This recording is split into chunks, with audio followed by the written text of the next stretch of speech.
Hello दोस्तों, स्वागत है आप सभी का आपके अपने यूट्यूब चैनल पर। और आज हम जो लेकर आए हैं वो है क्वेश्चन आंसर्स, क्योंकि जो मैंने कल रिमाइंडर थ्योरम कराई थी तो उस पर मैंने एक या दो क्वेश्चन लगवाए थे जो फर्स्ट वीडियो है उसमें। और आज हम उसके आगे जो भी मतलब उस पर डिपेंड जैसे क्वेश्चन आते हैं एग्ज़ाम में, जो क्वेश्चन पूछे जाते हैं तो उन क्वेश्चंस को आज हम लगाएंगे और उन क्वेश्चंस को देखेंगे कि उनका पैटर्न क्या होगा, उनको कैसे हम उस थ्योरम के बेस पर लगा सकते हैं या हम कैसे रिमाइंडर निकाल सकते हैं। तो चलो देखते हैं उन सारे क्वेश्चंस को। जैसे मैंने यहाँ पे दो क्वेश्चंस लिख रखे हैं और जैसे लिखा है यहाँ पे कि दो धनात्मक संख्याओं में 2001 का अंतर है। अब यहाँ पे डिफरेंस दिया हुआ है, 2001 का अंतर है। छोटी संख्या से बड़ी संख्या को विभाजित करने पर भागफल 9 और शेषफल 41 बचता है, तो बड़ी संख्या के अंकों का योग ज्ञात कीजिए। हमसे क्या पूछा है कि जब हम छोटी संख्या से बड़ी संख्या को विभाजित करते हैं, जब हम छोटी संख्या से बड़ी संख्या को विभाजित करते हैं तो शेषफल कितना आता, भागफल आता है 9 और शेषफल आता है हमारा 41। तो हमसे पूछा है कि वो संख्याएं क्या हैं। अब एक बात बताइए, हमें दिया हुआ है कि x, मैंने कहा कोई संख्या एक x है, जो बड़ी संख्या हमारी x है और एक छोटी संख्या y है। तो जब हमने दोनों का डिफरेंस निकाला तो हमारा आ गया 2001। क्लियर है ना। मैंने जब दोनों का डिफरेंस निकाला तो कितना आ गया 2001। अब हमसे क्या कहा है कि जैसे ही हमने क्या कहा कि छोटी संख्या से बड़ी संख्या को विभाजित करने पर, मैंने अब यह एक बात बताओ, अगर ये डिफरेंस पॉजिटिव है तो इसका मतलब x बड़ा है y छोटा है।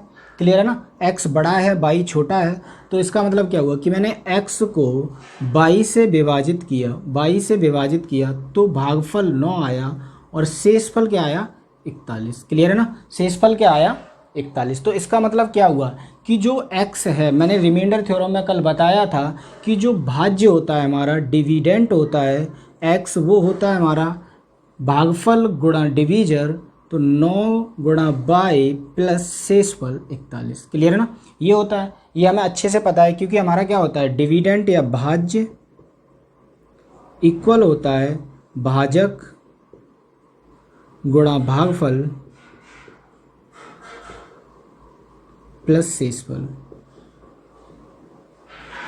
ये मैंने कल आपको बता दिया था कि जिसने अगर ये फर्स्ट पार्ट में इसका नहीं देखा है तो वो प्लीज़ इसको देख ले, जिससे कि उसको ये सारी चीज़ें क्लियर हो जाएं और अच्छे से समझ आ जाएं। तो मैंने क्या कहा कि अगर मैंने x निकाला तो कितना आ गया, x बाई 9 बाई प्लस 41, क्योंकि हमने क्या किया था, x को डिवाइड किया था बाई से। अब हमें क्या दिया है कि हमें यहाँ पे गिवन है, क्या गिवन है कि x minus y equals to 2001। तो मैं इस x की वैल्यू, ये वाली वैल्यू यहाँ लगा सकता हूँ। क्लियर है ना भाई, इस x की वैल्यू ये उठाकर x की जगह पुट कर दूँ तो कितना आ जाएगा, x की जगह जब मैं पुट करूँगा तो ये आ जाएगा हमारा 9 y plus 41 minus y equals to 2001। Clear है ना, 2001। अब यहाँ से सॉल्व करो, 9 बाई माइनस बाई तो ये आ जाएगा 8 बाई, और इस 41 को उधर भेज दो तो ये माइनस हो जाएगा 2001 माइनस 41। ठीक है ना, तो यहाँ से कितना आ जाएगा 8 बाई इक्वल्स टू, इसको सब्ट्रैक्ट करेंगे तो ये कितना आ जाएगा हमारा 1960। क्लियर है ना, 1960। अब बाई निकाल लो तो आ जाएगा 1960 बटे 8, कट करोगे 8 दूनी 16, बचेगा यहाँ 3, और ये हो जाएगा 8 दूनी 16 बचेगा 3, 8 चौक 32 बचेगा 4, 8 पंजे 40। इसका मतलब जो बाई आया, बाई कितना आया हमारा 245। तो x कितना आएगा, x यहाँ से निकालेंगे हम, x कितना आ जाएगा, x आ जाएगा हमारा 2001, और ये बाई है, बाई को उधर भेजेंगे तो बाई यहाँ प्लस हो जाएगा। क्लियर है ना, बाई प्लस हो जाएगा तो ये 245 क्या हो जाएगा, यहाँ पे प्लस हो जाएगा, तो ये हो जाएगा हमारा 2246। कितना हो जाएगा 2246। तो अब हमसे क्या पूछा है, हमसे पूछा है कि जो बड़ी संख्या है उसके अंकों का योग, हमसे अंकों का योग पूछा है। तो अंकों का योग कितना होगा भाई, ये 2 प्लस ये 2 प्लस ये 4 प्लस ये 6, तो कितना हो जाएगा 2 और 2 4 और 4 8 और 6 14। तो सही आंसर क्या होगा हमारा 14, ऑप्शन डी क्या होगा हमारा करेक्ट होगा। क्लियर है ना, बिल्कुल बेसिक से किया है मैंने, इसमें कोई भी मतलब कैसा भी स्टेप गायब भी नहीं किया है, फुल स्टेप मतलब हर एक स्टेप टू स्टेप किया है जिससे कि आपको क्लियर हो जाए। क्लियर है ना, तो ये आई होप कि आपको समझ आया होगा। चलो नेक्स्ट क्वेश्चन देखते हैं। जैसे नेक्स्ट दिया है कि एक संख्या जो 1003 से विभाजित होने पर शेषफल 209 देती है, यदि संख्या समान संख्या को 59 से विभाजित किया जाए तो शेषफल क्या होगा। अब हमसे क्या कहा है कि एक कोई भी संख्या है, हमें नहीं पता कौन सी संख्या है, उस संख्या को जब हम 1003 से विभाजित करते हैं तो शेषफल क्या देती है, 209। क्लियर है ना, 209। तो हमें करना क्या है कि समान संख्या को 59 से विभाजित किया जाए। किससे विभाजित किया जाए, 59 से, तब शेषफल क्या आएगा। दोस्तों एक चीज़ याद रखेंगे हमेशा कि जो पहली संख्या है हमारी 1003, ये देखेंगे कि ये 59 से डिविजिबल है, 59 से विभाजित होती है। मैं पहले इसको शॉर्ट में बता देता हूँ, आपको बेसिक फंडा में क्लियर कराऊंगा कैसे आता है, ठीक है ना। तो यहाँ से अगर हम करेंगे तो ये 59 से क्या ये डिविजिबल है, तो 59 एकन 59 बचेगा हमारा 41 और ये हो जाएगा 413 और 413 और 59 सत्ते 413, मतलब कि ये डिविजिबल है। क्लियर है ना, ये डिविजिबल है। ये इससे ये कट रही है पूरी 17 बार। अब अगर ये 17 बार कट रही है तो इसका मतलब जो रिमाइंडर है, अब एक बात बताओ, जो रिमाइंडर है हम सिर्फ उसी को डिवाइड करेंगे। तो जो रिमाइंडर है 209 उसको 59 से डिवाइड करोगे तो कितना आएगा भाई, 59 से डिवाइड करेंगे तो कितना आ जाएगा, 59 तिया 177, 59 तिया 177। तो यहाँ पे 177 जब माइनस करेंगे इससे, या फिर ऐसे करके देख लो अगर ऐसे नहीं समझ आए तो 209 को मैं 59 से डिवाइड करूँगा तो 59 तिया 177। अब यहाँ से माइनस करोगे तो ये आ जाएगा 2, यहाँ बचेगा हमारा 10, 10 में से 3, तो ये कितना आ जाएगा 32। मतलब हमारा जो रिमाइंडर आ जाएगा, जो रिमाइंडर होगा वो कितना होगा, 32। क्लियर है ना, जो रिमाइंडर आएगा वो कितना आएगा, 32। अच्छा इसको एक और आप यहाँ से ये समझो कि मैंने ये डायरेक्ट क्यों किया, ये फंडा, इसका लॉजिक क्या था, इसका कॉन्सेप्ट क्या था। पहले मैं कॉन्सेप्ट क्लियर करा देता हूँ आपको। तो कॉन्सेप्ट समझो, मैंने कहा कि कोई संख्या के थी, क्या थी, कोई संख्या के थी।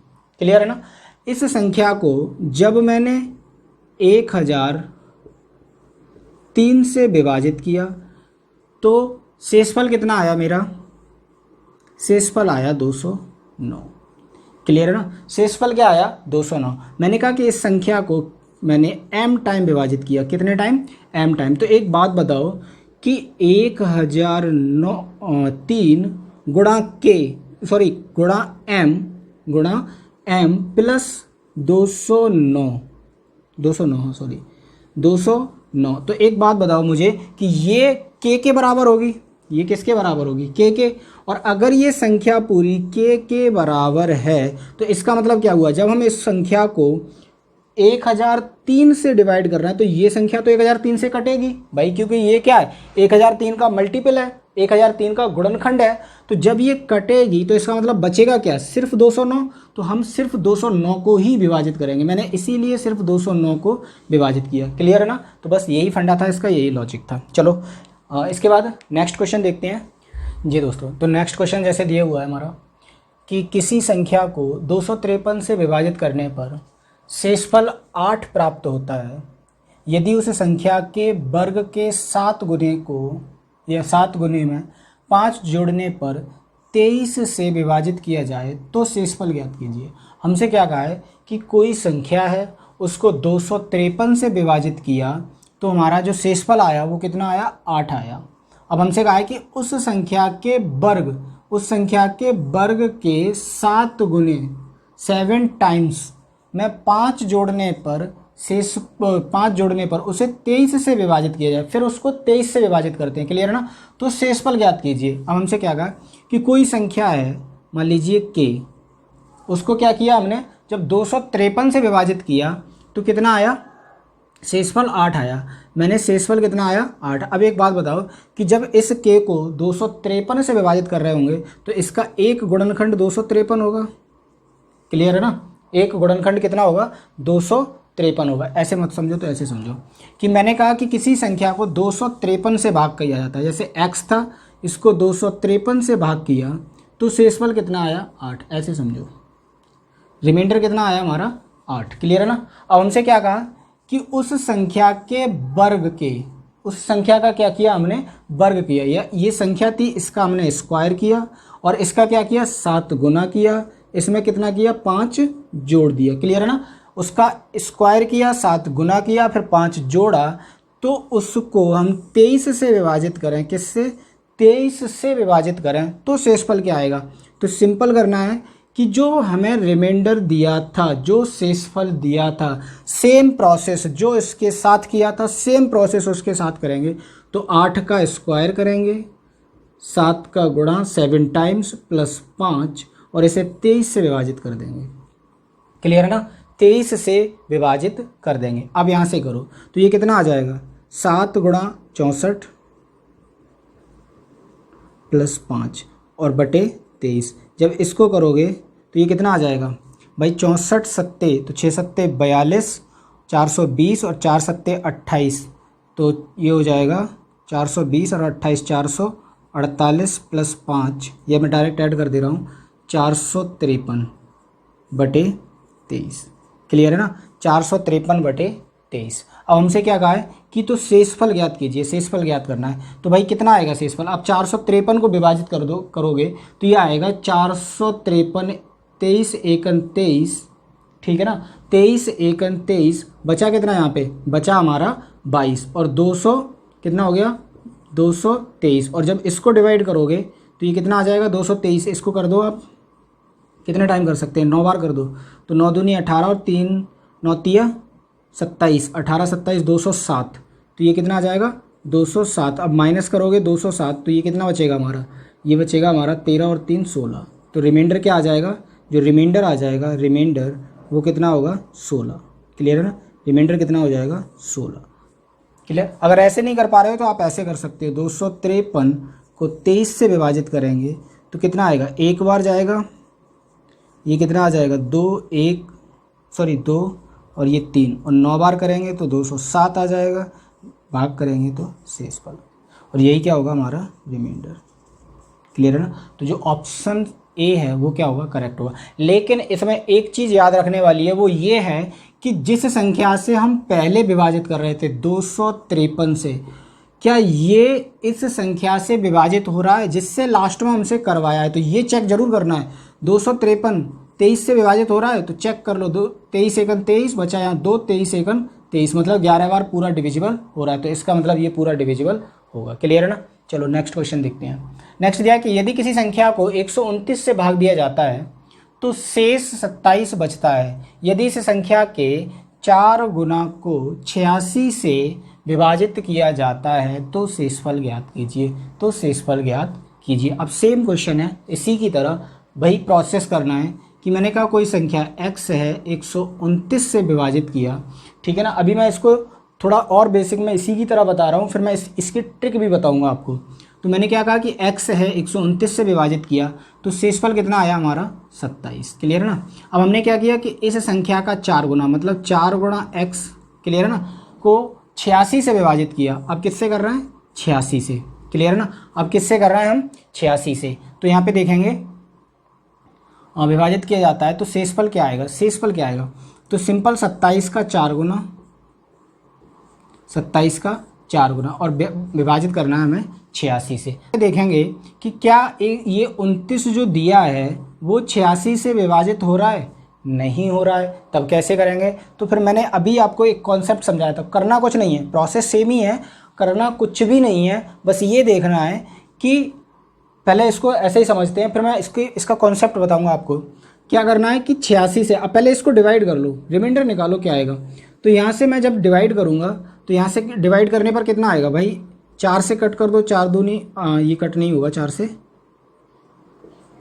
इसको करो तो 2700 का कितना होता है, 2700 का 108 बटे 86 और 86 से भाग करोगे तो कितना आएगा 14 और 8 22, तो रिमाइंडर क्या आ जाएगा हमारा 22।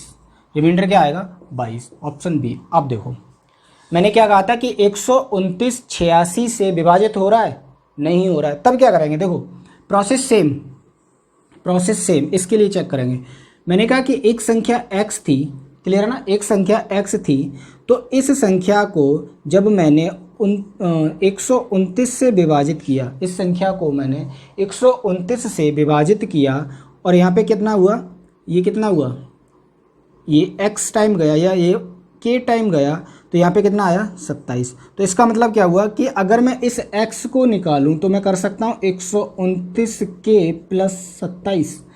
ये मैं आपको बता चुका हूँ पहले, ठीक है ना। जब मैं ये कर सकता हूँ, अब मैंने क्या कहा कि यहाँ से मैंने इसको ये जो फैक्टर है इसको मैं करना है मेरे को 186 से डिवाइड, लेकिन 86 से कब करना है, 4 गुना करके। तो भाई 4 गुना करोगे, इसका 4 गुना करोगे तो कितना आएगा, क्योंकि 4 गुना जब हम इसका करेंगे तो 4 गुना हम इसका भी करेंगे, ठीक है ना, 4 गुना हम दोनों का ही करेंगे। अब यहाँ से डिवाइड करो, देखो इसे 2 से करूँगा मैं, इसे 4 से, यहाँ बचेगा 3, और 43 से जब इसको डिवाइड करूँगा तो 43 तिया 129, मतलब कि 86 से ये पूरा नंबर 23 के मतलब 6 के टाइम क्या होगा, विभाजित होगा। 6 के टाइम क्या होगा, विभाजित होगा। अगर ये नंबर पूरा विभाजित हो रहा है तो इसका मतलब यहाँ से रिमाइंडर क्या आएगा, यहाँ से रिमाइंडर क्या आएगा, 0। भाई यहाँ से रिमाइंडर क्या होगा, 0, क्योंकि अगर कोई संख्या पूरी विभाजित हो जाती है तो वहाँ से रिमाइंडर क्या आता है, 0। तो यहाँ से रिमाइंडर आने का तो कोई सवाल नहीं बनता। फिर रिमाइंडर कहाँ से आएगा, सिर्फ इससे, क्लियर है ना। तो हमने सिर्फ इसको डिवाइड करना था, क्लियर हो गया, बस यही था। चलो नेक्स्ट क्वेश्चन देखते हैं इसके बाद कि नेक्स्ट क्वेश्चन हमारा क्या है।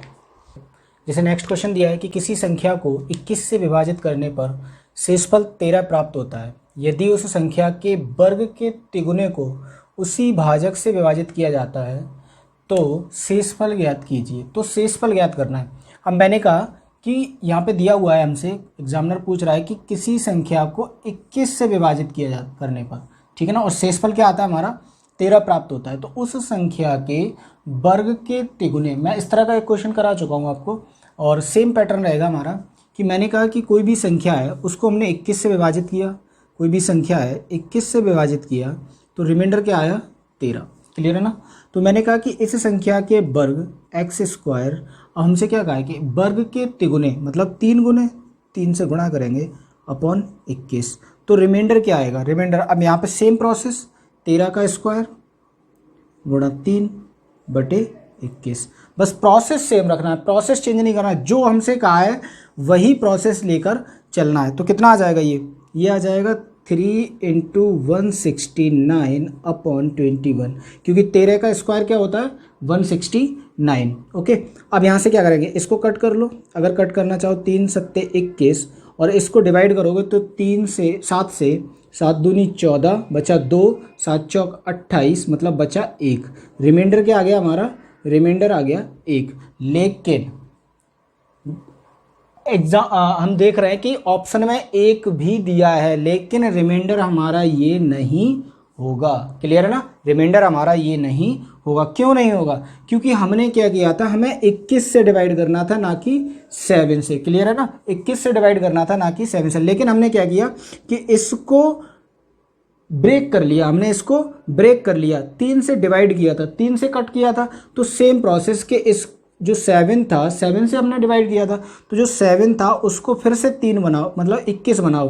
तो जब 7 को 21 बनाने के लिए हमें किससे मल्टीप्लाई करना पड़ेगा, 3 से। भाई 7 को 21 बनाने के लिए 3 से मल्टीप्लाई करना पड़ेगा, तभी तो 21 आएगा, क्लियर है ना। तो फिर जो रिमाइंडर आया था उसको भी 3 से मल्टीप्लाई कर दो, तो कितना आ जाएगा, रिमाइंडर आ जाएगा 3। तो जो सही आंसर होगा वो होगा ऑप्शन सी, क्लियर है ना। एग्जाम में ज़्यादातर गलती होती है वो यहीं पे होती है कि उन्होंने यहाँ से तो काट देते हैं, और क्या होता है कि एग्जाम ये काट दिया, वैल्यू छोटी आई, रिमाइंडर चेंज हो जाएगा। आप यहाँ पे करके भी दे सकते हो, अगर आप ऐसे नहीं करो तो ये 3 × 169 अपॉन 21, इसका मल्टीप्लाई करोगे तो ये हो जाएगा 16 × 48, 480, 9 × 27, 507 अपॉन 21। अब इसको डिवाइड करो, देखो 21 दूनी 42, बचा कितना 8, हो गया 87, और 21 चौक 84, बचा कितना हमारा 3, क्लियर है ना। तो जो रिमाइंडर आ गया वो क्या आ गया 3, रिमाइंडर कितना होगा 3, क्लियर हो रहा है ना, बस ऐसे ही करना है।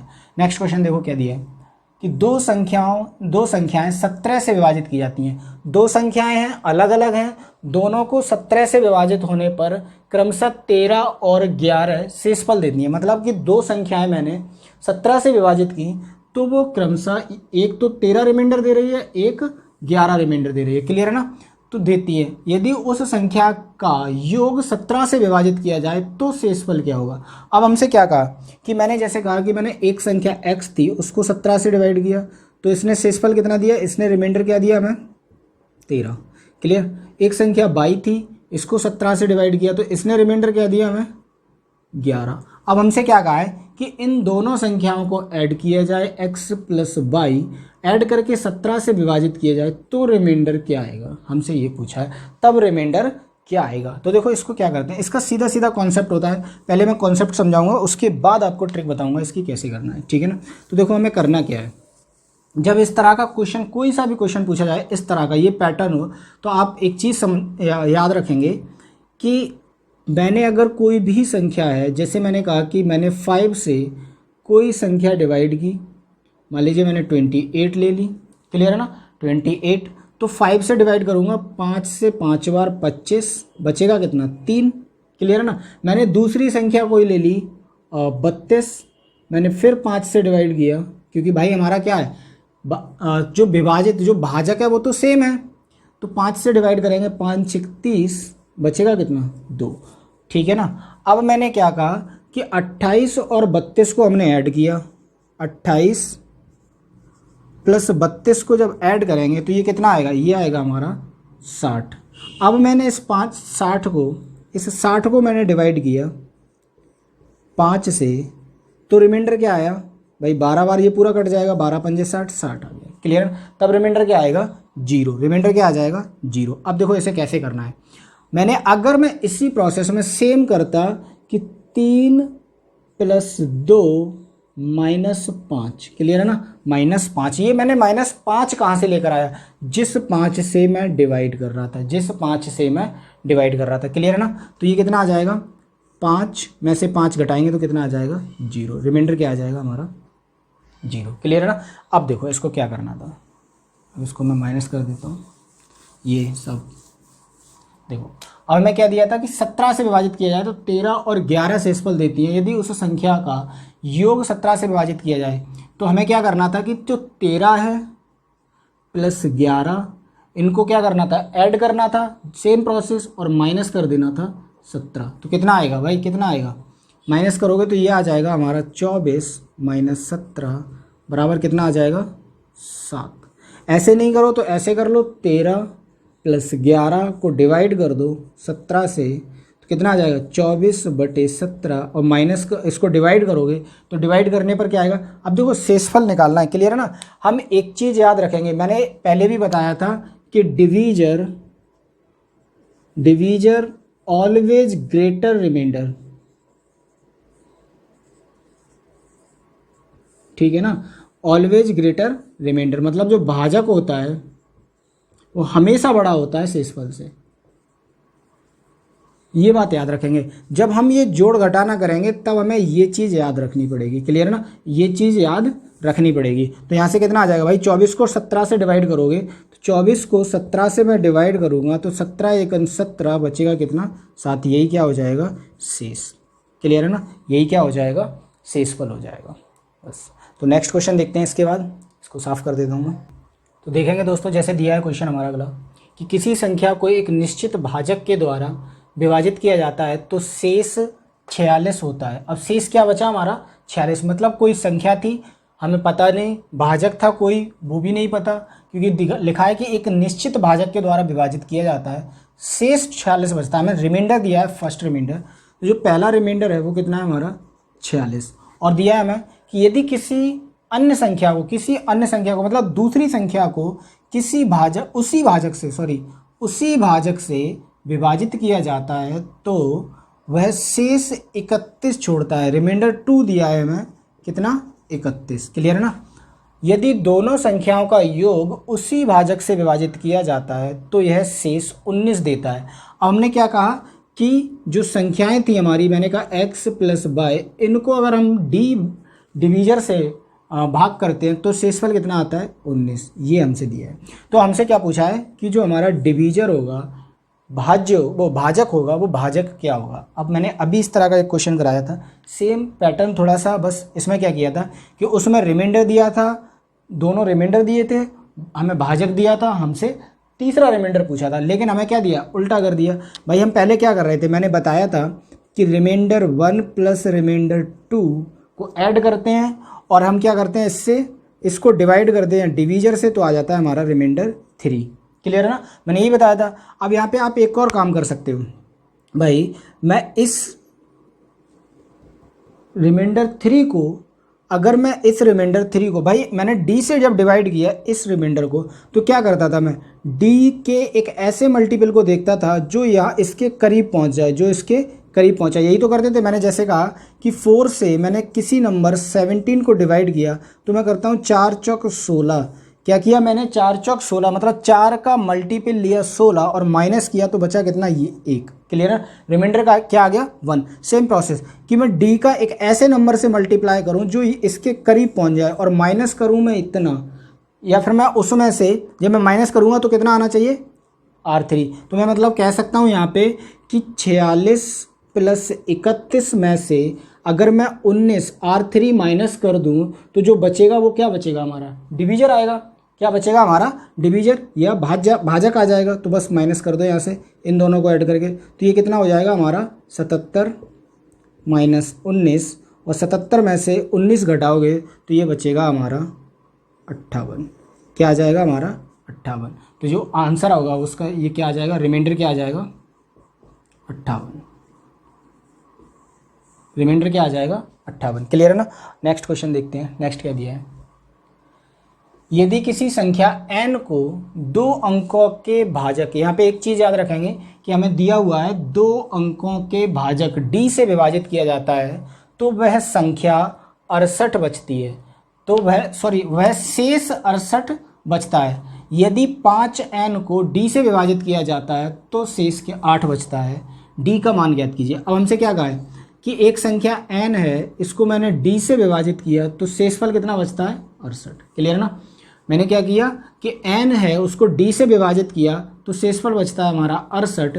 मैंने अगला क्वेश्चन लिया, अगला लिया कि इसमें कहा है कि इसके 5n मतलब इसके 5 गुने, इस n के 5 गुने 5n को अगर मैं d से विभाजित करूं तो शेष कितना आता है, 8। शेष कितना आता है, 8। तो हमसे पूछा है कि डिवीजर क्या है। अब मैंने क्या बताया था कि भाई किसी संख्या, जो संख्या दी है उसका हमने क्या किया यहाँ 5 गुना, तो सेम प्रोसेस, इस रिमाइंडर को मैं यहाँ लिख देता हूँ, सेम प्रोसेस इसका भी 5 गुना कर दूँ। क्लियर है ना।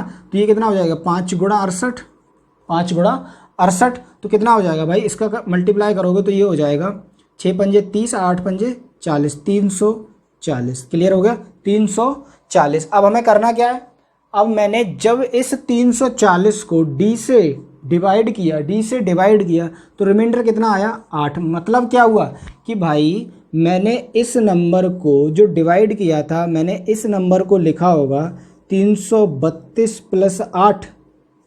ठीक है ना, 332 प्लस 8, और ये 332 होगा वो इस नंबर से कंप्लीटली डिविजिबल होगा। भाई 332 तक तो हम जा रहे होंगे ना d से, तभी तो 8 बच रहा होगा। लाइक एक एग्जांपल समझो इसके साथ में, अभी समझ आ जाएगा, थोड़ा सा और क्लियर हो जाएगा। मैंने कहा कि मैंने कोई भी संख्या 53 ली और मैंने इसको डिवाइड किया 7 से। मैंने क्या किया, इसको 7 से डिवाइड किया, तो भाई मुझे अगर रिमाइंडर यहाँ पे चाहिए 4, मैंने कहा रिमाइंडर 4 बचता है। तो इसका मतलब क्या हुआ कि मैं इस संख्या के लिए मैं 53 को लिख सकता हूँ 49 प्लस 4। क्लियर है ना, 49 प्लस 4। भाई 49 अब मैं 7 से डिवाइड कर रहा हूँ तो ये 7 से 49 कंप्लीटली डिविजिबल है, पूरा पूरा कट जाएगा, और जब ये पूरा पूरा कट जाएगा तो बचेगा कितना हमारा, 4। यही तो शेषफल होगा। तो सेम प्रोसेस यहाँ पे दिया है, सेम प्रोसेस करना है, कुछ और नहीं करना। तो इस 32 को, 432 को मैंने क्या किया कि d से डिवाइड किया। क्लियर है ना, 432 को मैंने क्या किया, d से डिवाइड किया। अब हमें क्या करना है कि इस 332 है, जो 332 है उसके हमें फैक्टर देखने हैं, क्यों देखने हैं, क्योंकि हमसे क्या पूछा है यहाँ पे, 2 अंकों के भाजक d, 2 अंकों के भाजक d से विभाजित किया जाता है, क्योंकि हमें 2 अंकों का भाजक चाहिए। तो भाई मैं इसको अगर 332 को मैं 2 से डिवाइड करूं तो कितना आएगा, 100 कितना आ जाएगा, 1 और ये 6 और ये 6, 166। क्लियर है ना। अब मैं 166 को डिवाइड करूँगा तो ये आ जाएगा हमारा 83, क्लियर है ना। कितना आ जाएगा 83। अब इसको ये 83 क्या होगा, एक प्राइम नंबर होगा, ये डिवाइड नहीं होगा। अब एक बात सोचो कि हमसे पूछा कितना है भाई, हमारे पास 3 फैक्टर आए, 332 आया, 166 आया और 83 आया। अब हमारा 2 अंकों का कौन सा है, 2 अंकों का कौन सा है 83, तो यही क्या हो जाएगा हमारा डिवीजर, यही क्या हो जाएगा डिवीजर, या यही हो जाएगा हमारा डी, क्लियर है ना, यही क्या हो जाएगा हमारा डी। तो अगला क्वेश्चन दिया जैसे किसी संख्या n को भाजक d से विभाजित किया जाता है तो शेष 10 बचता है, और n स्क्वायर को d से भाग किया जाता है तो शेष 4 बचता है। d के कितने मान संभव हैं। अब हमसे पूछा है कि d के कितने मान संभव हैं। अब देखो हमने क्या किया कि भाई हमने n को d से विभाजित किया तो शेष कितना आ गया हमारा 10, क्लियर है ना, शेष कितना आ गया 10। अब हमने क्या किया कि n स्क्वायर को, भाई हमसे क्या कहा है कि n स्क्वायर को d से विभाजित किया जाए, d से भाग किया जाए तो शेष कितना बचता है 4, क्लियर है। तो d के कितने मान संभव हैं, d के कितने मान पॉसिबल हैं, d की जगह हम कितने मान रख सकते हैं कि शेषफल कितना आ जाए 4 आ जाए, क्लियर है ना। अब देखो कैसे करना है। मैंने कहा कि एक संख्या n स्क्वायर है, अब मैंने 4 से विभाजित किया। अब एक बात बताओ मुझे कि जो हमारा डिवीजर है, जो हमारा डिवीजर है वो 10 से तो बड़ा होगा, क्योंकि भाई हमने n को d से विभाजित किया तो शेषफल कितना आया हमारा 10। अगर शेषफल 10 आया, शेषफल कितना आया 10 आया, तो इसका मतलब क्या हुआ कि ये शेषफल है। और मैंने बताया था कि शेषफल हमेशा छोटा होता है डिवीजर से या भाजक से, तो इसका मतलब क्या हुआ कि जो d है वो ग्रेटर होगा 10 से, क्लियर है ना, d है वो 10 से क्या होगा ग्रेटर होगा। अब देखते हैं आगे। अब मैंने क्या कहा कि d को मैंने 10 से विभाजित किया। अब मैं यहाँ पे लिख सकता हूँ, इसको मैं यहाँ लिख देता हूँ, जब मैंने इस n का स्क्वायर किया तो इसका मतलब इस 100 का भी मैंने स्क्वायर किया होगा, भाई इस 10 का, सॉरी इस 10 का भी स्क्वायर किया होगा, तो कितना आ जाएगा 100, क्लियर है ना 100। अब हमारा जो रिमाइंडर आया कितना आया, जब हमने इस 100 को d से विभाजित किया तो रिमाइंडर कितना आया 4। इसका मतलब क्या हुआ कि जो संख्या रही होगी वो 96 + 4 रही होगी, जो 96 + 4, क्योंकि 96 हमारी पूरी डिविजिबल हुई होगी, और जो 4 है वो हमारा शेष बचा होगा, जो 4 है वो हमारा शेष बचा होगा, क्लियर है ना, जो 4 है वो हमारा शेष बचा होगा। तो इसका मतलब क्या हुआ कि 96 को मैंने d से विभाजित किया, तो इसका मतलब मैं अगर इसके पॉसिबल मान देखूं, d के पॉसिबल मान, तो मैं इसको कितना कर सकता हूं, इसको 2 से डिवाइड करो तो ये हो जाएगा 48, फिर 2 से डिवाइड करो तो ये कितना हो जाएगा 48 को 24, फिर 24 को डिवाइड करो 12, फिर डिवाइड करो 6, फिर डिवाइड करोगे ये ये 96 तो होगा ही होगा, क्लियर है ना, ये 96 होगा, 48 होगा, 24 होगा, 12 होगा और कितना होगा हमारा 6।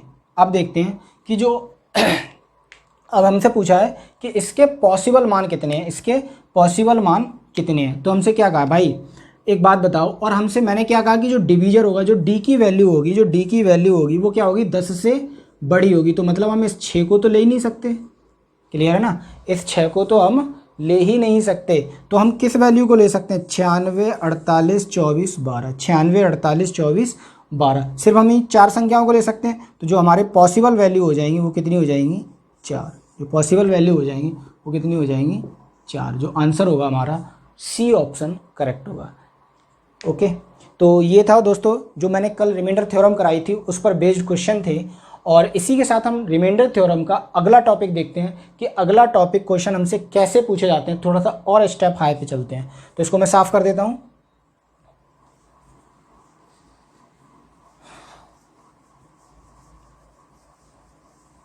और इसकी PDF आपको मैंने बताया था कि टेलीग्राम चैनल पर आपको मिल जाएंगी। तो टेलीग्राम चैनल है, मैं लिंक इसके डिस्क्रिप्शन में डाल दूंगा, तो डिस्क्रिप्शन में जाकर के आप टेलीग्राम चैनल पर जाकर के इसकी PDF ले लें। जैसे मुझे दिया है कोई भी नंबर दिया है, मैंने कहा a है की पावर n प्लस b की पावर n, क्लियर है ना, a की पावर n प्लस b की पावर n ये दिया है।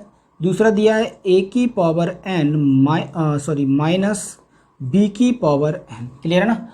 थर्ड दिया है हमें ए की पावर n प्लस बी की पावर n, ए की पावर n माइनस बी की पावर n। अब आपको लग रहा होगा मैंने सेम सेम लिख दिया, सेम नहीं है, थोड़ा सा इसका कॉन्सेप्ट समझेंगे करना क्या है। अब यहाँ पे मैंने क्या कहा कि जो n है, जो n है वो मैंने क्या ली, ऑड। मैंने क्या कर दिया कि जो n है वो हमारा ऑड है, n क्या है हमारा ऑड। अब यहाँ पे समझेंगे। अब आप कोई सा भी एक छोटा सा एक ऑड नंबर लेकर देख लीजिए। लाइक मैंने कहा कि a की पावर n प्लस a की पावर b की पावर n ये दिया है। तो मैं यहाँ पे कोई सा भी नंबर लेके रख लूँ। मैंने कहा कि a की पावर 1 प्लस b की पावर 1, तो इसकी वैल्यू क्या हो जाएगी भाई, a प्लस बी। क्लियर है ना। मैंने ऐसे ही यहाँ पे रखा क्योंकि n क्या रखना है, हमें ऑड रखना है, n क्या रखना है ऑड।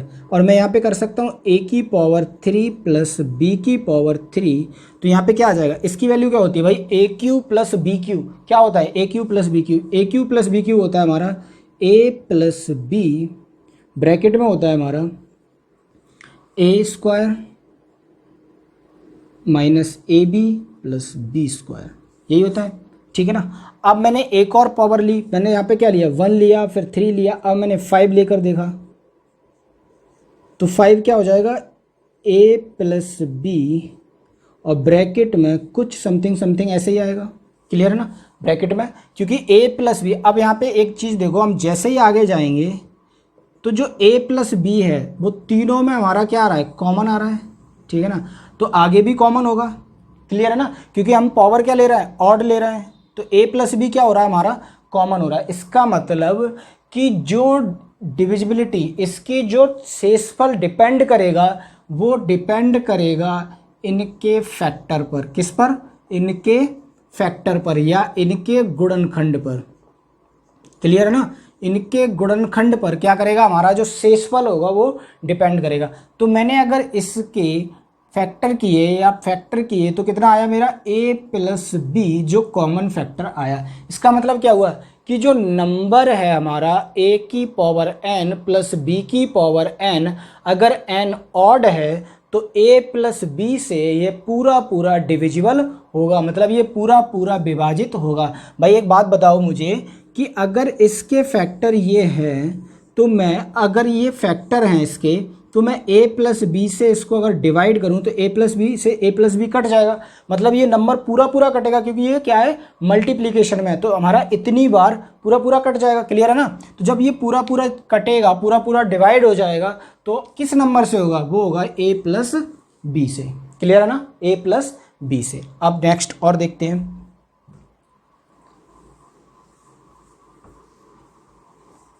अब देखेंगे, जैसे यहाँ दिया है कि a की पावर n माइनस b की पावर n, हमने यहाँ पे भी n को क्या रखा, n को रखा ऑड। क्या रखा, n को ऑड। अगर n हमारा क्या है, ऑड है, तो फिर रख के देखिए n ऑड है, तो मैंने कहा कि a की पावर 1 माइनस b की पावर 1, तो कितना आ जाएगा, a माइनस बी। क्लियर है ना। ऐसे ही मैंने रखा a की पावर 3 माइनस b की पावर 3, तो कितना आ जाएगा, ये आ जाएगा a माइनस बी, ब्रैकेट में a square plus A B plus B square. Clear ना। ऐसे ही मैं आगे करूँगा तो a की पावर 5 माइनस b की पावर 5, तो कितना आ जाएगा, a माइनस बी, ये क्या आ जाएगा, ब्रैकेट में कुछ डॉट डॉट ऐसे ही आएगा।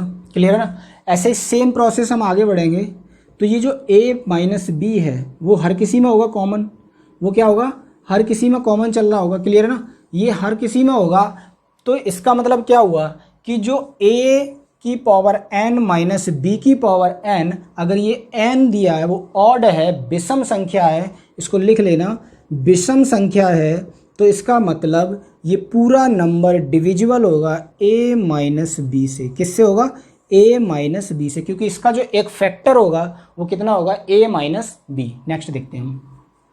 ऐसे अगर हमें दिया है कि a की पावर n प्लस b की पावर n, और मैंने यहाँ पे क्या किया कि जो हमारा a की पावर n प्लस b की पावर n है, मैंने अगर n को इवन रखा, n को मैंने क्या रखा यहाँ पे, इवन। क्लियर है ना, एन को मैंने रखा सम संख्या। क्या रखा? सम संख्या। तो एक बात बताओ मुझे कि ए की पावर 2 प्लस बी की पावर 2 इसके गुणनखंड क्या होते हैं? इसके गुणनखंड क्या होते हैं? तो भाई इसके गुणनखंड कोई भी नहीं होता। क्लियर है ना? आपको जीरो नहीं लेना है, जीरो को छोड़ देना है। अब मैंने कहा कि ए की पावर 4 प्लस बी की पावर 4 इसके गुणनखंड क्या होते हैं? इसके गुणनखंड कुछ नहीं होते।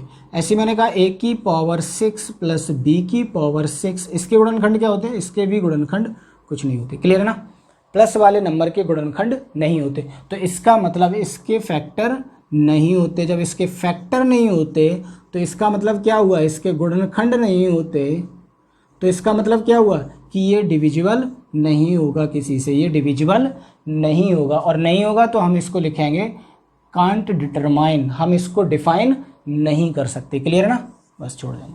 नेक्स्ट देखो, नेक्स्ट दिया है हमें कि ए की पावर एन माइनस बी की पावर एन। क्या दिया? ए की पावर एन माइनस बी की पावर एन। तब हम क्या करेंगे भाई? हमें यहाँ पे सेम, इसको भी इवन ले लो। क्या लिया मैंने? इवन, सम ले लिया। तो मैं यहाँ पे सेम करूँ, यहाँ पे माइनस की जगह प्लस की जगह माइनस कर दूँ मैं, तो यहाँ कितना आ जाएगा? ये आ जाएगा कुछ। अब एक बात बताओ मुझे, मैं इसको क्या कर सकता हूँ? ए स्क्वायर माइनस बी स्क्वायर, ये हमने अच्छे से पढ़ा है। ए स्क्वायर माइनस बी स्क्वायर होता है हमारा ए प्लस बी, ए माइनस बी। क्लियर है ना? ऐसे अगर मैं इसको करूँगा तो ये हो जाएगा A square plus B square और A square minus B square. Clear ना? अब देखो, इसका तो फैक्टर लिखना नहीं है हमें, ठीक है ना? तो इसका फैक्टर हम लिख चुके हैं पहले से ही। भाई ये नंबर हमारा सेम है तो ये फैक्टर आ जाएंगे इसकी जगह, ए प्लस बी और ए माइनस बी। क्लियर ना? ऐसे ही अगर हम इसके फैक्टर करेंगे तो क्या आ जाएंगे? इसको मैं लिख सकता, सॉरी यहाँ 6 होगा, ये क्या आ जाएगा? ए का क्यू प्लस बी का क्यू और A cube minus B cube. Clear है ना? A cube minus B cube. तो यहाँ क्या कर सकते हैं हम? इसको क्या कर सकते हैं भाई? इसको मैं लिख सकता हूँ ए क्यू माइनस बी क्यू को लिख सकता हूँ मैं ए माइनस बी और एक क्या आ जाएगा? A square plus A B plus B square, ये लिख सकता हूँ। और इसको क्या लिख सकता हूँ? ये तो मैंने इसको लिखा। क्लियर है ना? अब मैं इसको क्या लिख सकता हूँ? मैंने ए क्यू प्लस बी क्यू वाला अभी फॉर्मूला बताया था, ए क्यू प्लस बी क्यू। जब मैंने इसको डिफाइन किया था, इसको डिफाइन किया था प्लस वाले को, तो क्या आया था कि ए प्लस बी और ब्रैकेट में A square minus A B plus B square. Clear है ना? तो इसका मतलब क्या हुआ कि मैं यहाँ लिख सकता हूँ ए प्लस बी ब्रैकेट में A square minus A B plus B square. अब एक बात बताओ मुझे कि भाई मैं अगर तीनों में सेम प्रोसेस आगे भी बढ़ेगा हमारा, ठीक है ना? सेम प्रोसेस आगे भी जाएंगे, लेकिन हम आगे नहीं जाते ज़्यादा क्योंकि सेम आ रहा है हमारे में। अब एक बात देखो, ए प्लस बी यहाँ भी दोनों में कॉमन है, ए माइनस बी यहाँ भी है, ठीक है ना? ए प्लस बी ए माइनस बी यहाँ भी है। अगर मैं ए प्लस बी और ए माइनस बी की बात करूँ तो यहाँ भी है भाई, क्योंकि ये सब क्या है? मल्टीप्लीकेशन में, गुणा में है। तो इसका मतलब ये दोनों फैक्टर क्या होंगे? गुणा कर सकते हैं हम इनका आपस में। क्लियर है ना? इनकी तरह। तो जब ये गुणा हो जाएगा तो ए प्लस बी और ए माइनस बी दोनों यहाँ से भी निकल आएगा। तो इसका मतलब क्या समझ में आया? इसका मतलब हमें समझ आता है कि जो ए माइनस बी है, जो ए माइनस बी है, और अगर पावर इवन है, अगर पावर सम है, तो इसके जो गुणनखंड होंगे, जो गुणनखंड होंगे वो होंगे हमारे ए प्लस बी और ए माइनस बी। मतलब कि ये नंबर हमारा ए प्लस बी से भी डिविजिबल होगा और ए माइनस बी से भी डिविजिबल होगा। ठीक है ना? ये कॉन्सेप्ट क्लियर हुआ? अगर ये कॉन्सेप्ट क्लियर हुआ है तो स्क्रीनशॉट ले लें और वीडियो को लाइक कर दें। ठीक है ना? वीडियो को लाइक कर दें, कमेंट्स करें वीडियो पर आपको कैसा लगा, और चैनल को जितना से ज़्यादा हो सके शेयर करें। ठीक है ना? चलो इसके ऊपर एक क्वेश्चन देखते हैं और उसके बाद जो इसके ऊपर जितने भी क्वेश्चन बनेंगे उनको मैं नेक्स्ट वीडियो में लेकर आऊँगा, लेकिन एक क्वेश्चन मैं करा कर जाऊँगा। तो क्वेश्चन दिया है मैं कि 8 की पावर 2k प्लस 5 की पावर 2k। क्या दिया है? 8 की पावर 2k प्लस 5 की पावर 2k का गुणनखंड, सॉरी, का गुणनखंड क्या होगा यदि के एक विषम संख्या है। के क्या एक विषम संख्या है। अब बताओ मुझे, ये जो क्वेश्चन है कि ये क्वेश्चन एसएससी सीजीएल मेंस 2018 का क्वेश्चन है। एसएससी सीजीएल मेंस 2018 में ये क्वेश्चन पूछा गया था। अब इस क्वेश्चन को कैसे करेंगे, तो इस क्वेश्चन को करने के लिए आप देखिए कि अगर जो दिया हुआ आया था 8 की पावर 2k प्लस 5 की पावर 2k, मैं इसको क्या लिख सकता हूँ, मैं इसको लिख सकता हूँ 8 की पावर 2 की पावर k। इसको क्या लिख सकता हूँ मैं, 8 की पावर 2 की पावर k, क्योंकि 8 की पावर 2 जब पावर का पावर से क्या हो जाता है, मल्टीप्लाई हो जाता है, तो ये हो जाएगा 2k। ऐसे ही मैं इसको लिख सकता हूँ 5 की पावर 2 की पावर k। क्लियर है ना, ये कर सकता हूँ। अब मैं इसको क्या करूँगा, 8 की पावर 2 का मतलब 64 की पावर k प्लस 5 की पावर 2 का मतलब 25 की पावर k। भाई 5 का स्क्वायर करेंगे तो 25, 8 का स्क्वायर करेंगे तो 64। अब ये क्या बन गया, ये हमारा एक मैंने अभी लिखाया था कि a की पावर n प्लस b की पावर n, जब ये होता है और n क्या हो हमारा ऑड हो, तो ये डिविजिबल होता है किससे, a प्लस बी से। किससे डिविजिबल होता है, a प्लस बी से। जो एक गुणनखंड होता है, मैंने बताया था कि इसका जो फैक्टर होता है वो क्या होता है, a प्लस बी। तो एक बात बताओ मुझे कि यहाँ पर जो नंबर दिया है, जो पावर दी है वो सेम है, यहाँ भी क्या थी, सेम पावर थी, और क्या था, ऑड। और हमसे पहले ही कह रखा है कि k क्या है हमारा, एक विषम संख्या है। k क्या है हमारा, एक विषम संख्या है। तो इसका मतलब क्या हुआ कि जो इसका एक फैक्टर होगा, वो क्या होगा, एक फैक्टर होगा, वो होगा a प्लस बी। मतलब मैं कर सकता हूँ यहाँ पे 64 प्लस 25, और ये कितना हो जाएगा हमारा, ये हो जाएगा हमारा 89। कितना हो जाएगा हमारा, 89। तो इसका मतलब कि जो ये नंबर है वो 89 से डिविजिबल होगा, जो इसका करेक्ट आंसर होगा वो क्या होगा, 89। ठीक है ना। तो दोस्तों ये क्वेश्चंस थे जो हमने आज देखे, और इस पैटर्न पर मैंने जितने भी आज ए वाले फॉर्मूले बताए हैं, a to the power n वाले, और इन पर जो जितने भी क्वेश्चन बनते हैं हम उनको कल नेक्स्ट वीडियो में डिस्कस करेंगे। तो इसी के साथ दोस्तों, वीडियो आपको पसंद आए हो तो वीडियो को लाइक करें, अपने दोस्तों को, जितने भी आपके दोस्त हैं सभी को शेयर कर दें। और ये मेरा वादा है कि आपको जो मैं पढ़ा रहा हूँ उसके बाद आपको किसी का कोर्स ना तो परचेज करने की ज़रूरत पड़ेगी और ना ही किसी से पढ़ने की भी ज़रूरत पड़ेगी, क्योंकि मैं इतना बेसिक्स लेकर चलूँगा कि आपके बेसिक सारे कॉन्सेप्ट क्लियर करा दूंगा। सारे कॉन्सेप्ट, जितने भी बेसिक जो फंडा बनते हैं, जितने भी शॉर्ट ट्रिक बनती हैं, वो सारी शॉर्ट ट्रिक कैसे बनती हैं, वो सारी चीज़ें मैं आपको यहाँ पे बताऊँगा। तो इसी के साथ दोस्तों मैं चलता हूँ। जय हिंद, जय भारत।